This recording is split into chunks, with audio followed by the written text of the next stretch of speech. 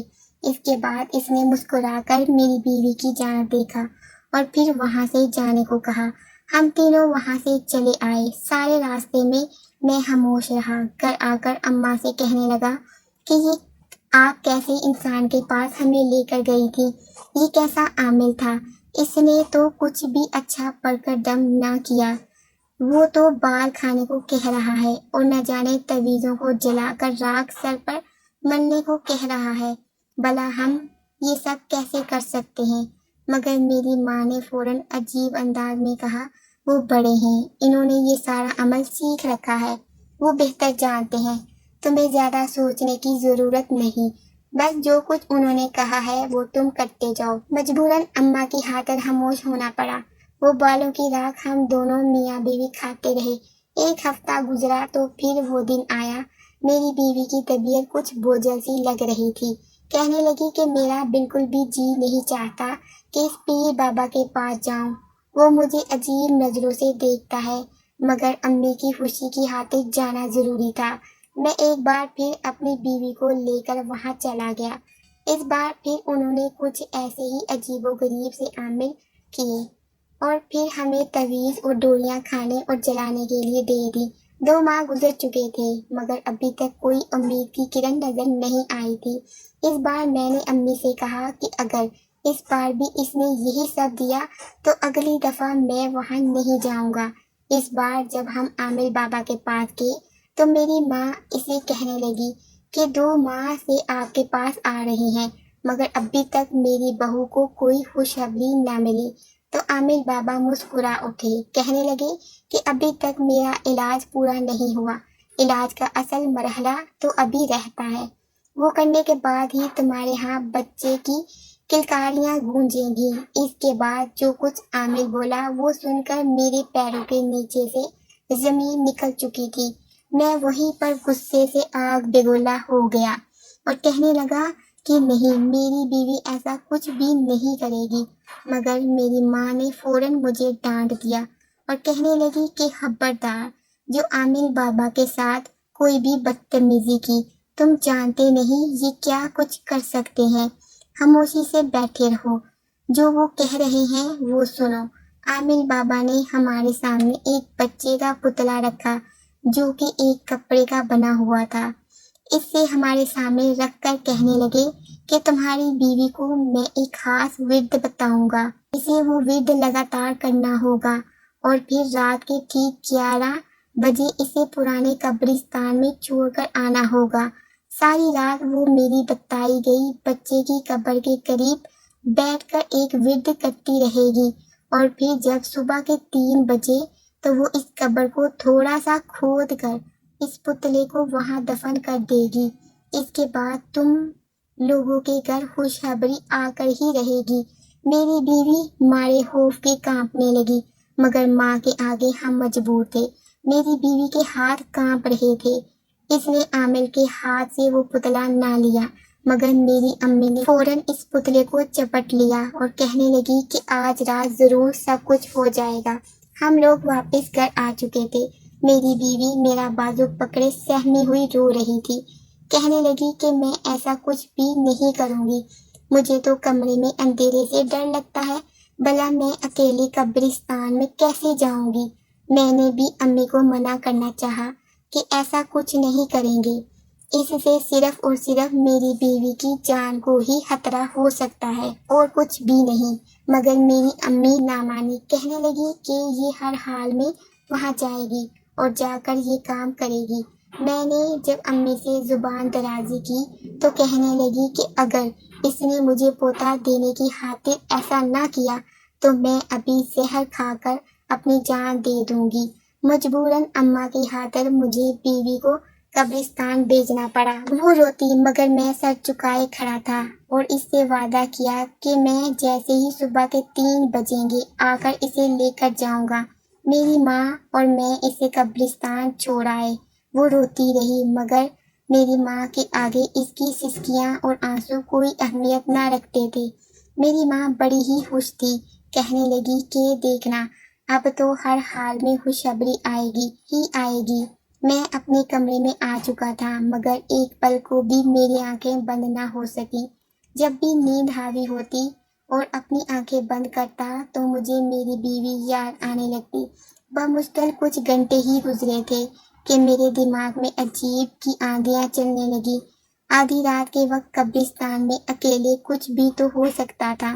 میں کیسے اپنی بیوی کو وہاں تنہا تنہا چھوڑ آیا؟ مجھے رہ رہ کر اس کی یاد ستانے لگی اور پھر اپنی ماں پر غصہ آنے لگا۔ بھلا کون عورت تھی جو پوتے کی خاطر اپنی بہو کو اتنا رلا سکتی تھی؟